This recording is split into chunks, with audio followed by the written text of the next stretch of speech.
Olá, tudo bem com vocês? Quero saudar a todos com a paz do Senhor Jesus e eu venho trazer da parte de Deus uma palavra para o teu coração.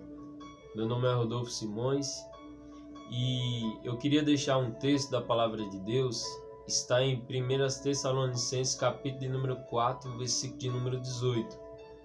O texto bíblico diz assim: Portanto, consolai-vos uns aos outros com estas palavras. Eu queria estar falando acerca de dois tipos de gerações que anseiam o arrebatamento da igreja. Antes de falar desses dois tipos de pessoas, eu queria estar comentando um pouco acerca do que é o arrebatamento da igreja, o que é que as escrituras falam acerca do arrebatamento. Segundo as escrituras, Jesus ele voltará para três tipos ou três povos distintos. Jesus ele voltará para a igreja, Jesus ele voltará para Israel e Jesus ele voltará para os gentios. Para a igreja ele voltará como noivo. Isso está em 2 Coríntios capítulo de número 11, verso de número 2. Já para Israel ele voltará como Messias. Mateus capítulo de número 24, versículo de número 29 e 30. E livro do Apocalipse ou Revelação, capítulo de número 1, verso de número 7. Já para os gentios ele voltará como juiz. Mateus capítulo de número 21, verso de número... Mateus 25, verso de número 31. A vinda do Senhor para a igreja dá-se-á por um ato chamado no grego de harpazo. Transliterado para o latim significa rápidos. Isso significa tirado com rapidez ou tirado velozmente. Isso é chamado de arrebatamento. A promessa da vinda de Cristo, ela possui algumas verdades consoladoras para as nossas vidas. Ou seja, o arrebatamento da igreja, ele possui algumas verdades consoladoras. No dia do arrebatamento, nós iremos receber um grande livramento da parte de Deus. Está em 1 Tessalonicenses capítulo de número 1, verso de número 10 e Apocalipse capítulo de número 3, verso de número 10. Quando nós falamos acerca do arrebatamento, nós observamos outra verdade consoladora para as nossas vidas.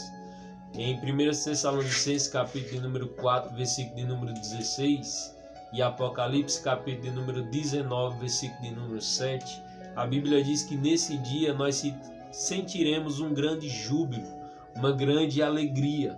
Por que essa alegria? Porque essa alegria do arrebatamento nós iremos sentir. Porque nesse dia nós triunfaremos definitivamente sobre os três inimigos que hoje nos rodeiam. Os três inimigos que hoje eles combatem contra nós. Nós vemos uma grande batalha espiritual. E os três maiores inimigos a qual nós combatemos, o primeiro é Satanás. A Bíblia diz em Apocalipse capítulo de número 12, versículo de número 7 ao 12, e 1 Coríntios capítulo de número 6, versículo de número 3, que neste grande dia nós iremos triunfar definitivamente sobre Satanás. Nós também iremos triunfar definitivamente sobre a nossa carne, que se está registrado em 1 Coríntios capítulo de número 15, verso de número 51 ao 57. E também iremos triunfar definitivamente sobre o mundo. Segunda Epístola do Apóstolo Pedro, capítulo de número 3, versículo de número 3 e 4. E Primeira Epístola do Apóstolo João, capítulo de número 2, versículo de número 17. E o capítulo de número 5, versículo de número 4 ao 5. Nos dias a qual nós estamos vivendo, nós vivemos batalhando contra Satanás, contra a carne e contra o mundo. Mas no dia do arrebatamento da igreja, nós iremos triunfar definitivamente sobre esses três inimigos que nos rodeiam. A promessa da vinda de Cristo, ela nos mostra outra verdade consoladora. Ou seja, a promessa do arrebatamento, ela nos garantirá ou nos concederá uma grande recompensa. Apocalipse capítulo de número 3, versículo de número 11 e Apocalipse capítulo de número 22, versículo de número 12 nos mostra que nesse dia nós receberemos uma grande recompensa ou receberemos um galardão. Quando nós falamos acerca do arrebatamento da igreja, nós observamos que a Bíblia nos dá base para nós crermos no arrebatamento, para nós acreditarmos no arrebatamento.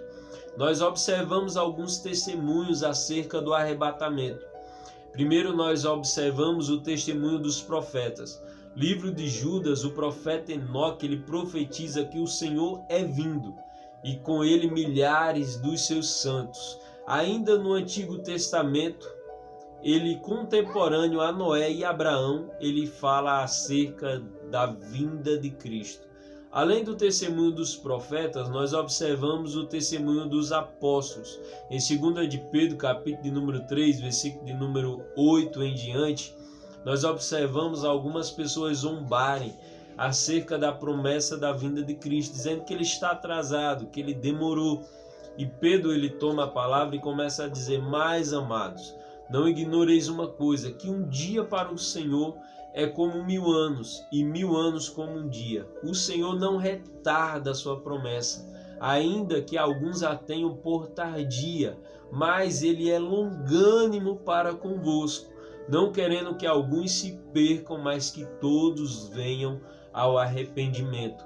Aqui nós observamos, além dos profetas, como o profeta Enoque, que profetizou, tendo uma visão do Senhor voltando com milhares dos seus santos, o apóstolo Pedro dizendo que o fato da promessa ainda não ter se cumprido é a longanimidade de Deus para com a humanidade, não querendo que o homem se perca, mas que o homem ele venha ao arrependimento e venha receber a salvação da sua alma. Nós observamos também, além do testemunho dos profetas e dos apóstolos, o testemunho dos anjos. Quando em Atos capítulo de número 1, versículo de número 9, Jesus senta assunto aos céus, nós observamos 2 varões vestidos de branco que aparecem aos discípulos e começam a dizer: por que vocês estão tristes? Por que vocês estão ficando cabisbaixos? Esse mesmo Senhor que vocês estão vendo subir, da mesma forma ele há de voltar para buscar a sua igreja. Nós observamos também o testemunho do próprio Senhor Jesus, quando ele diz em João capítulo de número 14, versículo de número 1 ao 3, Jesus ele diz aos seus discípulos: não se turbe o vosso coração, crede em Deus, crede também em mim. Na casa de meu pai há, ele coloca o termo H-A, que significa existem muitas moradas. Se não fosse assim, eu não vos teria dito, pois vou preparar-vos lugar. E se eu for e vos preparar lugar, virei outra vez e vos levarei para mim mesmo. Aqui Jesus ele estava falando acerca da promessa do arrebatamento. Jesus ele estava falando que voltaria para buscar os seus discípulos. Nós observamos também o testemunho do Espírito Santo. Em Atos capítulo de número 22, versículo de número 17, a Bíblia fala que o Espírito e a noiva diz: Maranata, ora vem, Senhor Jesus. Então o Espírito e a igreja clamam hoje dizendo: vem logo, Jesus, vem logo para buscar a sua igreja. Nós observamos que o Espírito Santo ele tem este papel, ele tem esta função. Ele veio com uma tríplice missão de convencer o homem do pecado, da justiça e do juízo de Deus. Quando nós lemos João capítulo de número 16, versículo de número 8 ao 12, nós encontramos por entre linhas, de uma forma implícita, Jesus falando acerca de uma missão do Espírito Santo. Primeiro, de convencer o homem do pecado. Isso revela ao homem a necessidade de se crer em Jesus como seu Salvador. Segundo, o convencer o homem da justiça, isso é, que Jesus não é um impostor, Jesus ele não é um enganador, mas de fato ele é o Filho de Deus enviado para nos salvar. Por isso que ele disse: eu vou para o Pai. Isso prova que ele é aquilo que ele diz, porque ele diz que iria voltar para se assentar no seu trono ao lado do Pai. Em terceiro lugar, nós observamos que o Espírito Santo ele vem convencer o homem do juízo. Isso vai revelar que haverá uma prestação de contas, onde Cristo, que até então era advogado do seu povo, atuará como juiz para galardoar os fiéis e para trazer condenação aos ímpios. Então nós observamos que a promessa do arrebatamento ela está baseada nas Escrituras Sagradas, e a promessa do arrebatamento ela é eminente, ela é real. O que eu queria trazer da parte de Deus ao teu coração quando eu falo acerca do arrebatamento, eu queria estar falando acerca de algo que eu aprendi acerca do arrebatamento e acerca de dois tipos de pessoas que esperavam o arrebatamento da igreja. O primeiro tipo de pessoas é o povo a qual viveu até os anos 2000, que é uma geração que falava que Jesus ele não passaria de 2000 e que Jesus ele não iria passar deste tempo, ou seja, eles pensavam que Jesus ele voltaria antes e que Jesus ele não passaria daquela época. É um tipo de pessoa que buscava o arrebatamento, eles tinham anseio, eles tinham desejo do arrebatamento, mas eles não faziam projetos, eles não tinham sonhos, eles buscavam o arrebatamento de uma forma tão real que eles criam que Jesus não chegaria a 2000 sem acontecer o arrebatamento, eles não passariam daquela época. E nós observamos que eles tinham o mesmo desejo dos apóstolos. Os apóstolos, quando eles se encontravam, eles se saudavam diferente dos demais judeus. Os demais judeus, quando se saudavam, quando se encontravam, eles usavam o termo que é conhecido até hoje. Eles usavam a expressão Shalom Adonai, ou seja, eles se cumprimentavam com a paz de Deus ou a paz do Senhor. Hoje em dia, quando nós cumprimentamos algum irmão, nós usamos o mesmo termo, paz de Deus, paz do Senhor Jesus Cristo, assim como os judeus se cumprimentavam. Mas os apóstolos eles tinham uma expressão diferenciada. Quando eles se apresentavam um ao outro, quando eles se encontravam, eles usavam o termo no hebraico Maran Hatá, ou seja, quando um via o outro, eles se lembravam da promessa do arrebatamento e eles diziam Maran Hatá, ou seja, eles diziam, vem logo Jesus. Quando um olhava no olhar do outro, eles se lembravam das palavras do Senhor Jesus que diziam que voltaria para os buscar.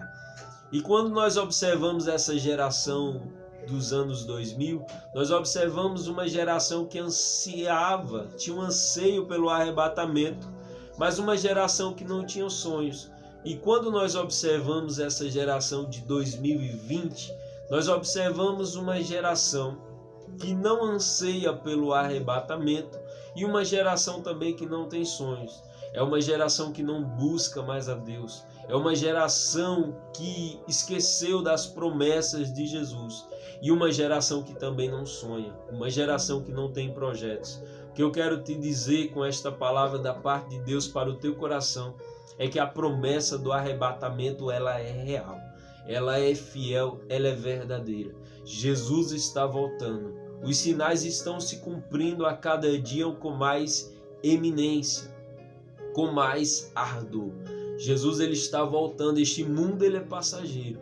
Nós estamos aqui de passagem, mas o que eu quero te dizer da parte de Deus é que naquele grande dia não haverá mais dor, não haverá mais tristeza, não haverá mais guerras. Naquele dia vai ser só alegria na presença de Jesus. E quando nós observamos a nossa geração, nós observamos uma geração que não sonha, uma geração que não tem projetos. Eu quero te dizer, enquanto Jesus não voltar, não deixe de lutar pelo teu sonho. Não deixe de fazer projetos para a tua vida, porque a Bíblia diz que aquele que obedece, aquele que anda no caminho da obediência, as bênçãos de Deus o alcançarão. Não desista do teu sonho, não desista dos teus projetos. E não desista de crer na promessa do arrebatamento. Jesus está à porta. Jesus ele está procurando os verdadeiros adoradores, aqueles que o adorarão em espírito e em verdade. Que Deus abençoe a tua vida, que Deus abençoe os teus projetos, que os teus sonhos eles não venham morrer, mas que eles venham se concretizar. Jesus está voltando, Jesus está à porta e Ele está dizendo: me busque na oração, me busque na consagração, leia a minha palavra, creia que a minha promessa ela está de pé e ela que irá acontecer na tua vida logo. Jesus ele voltará cedo.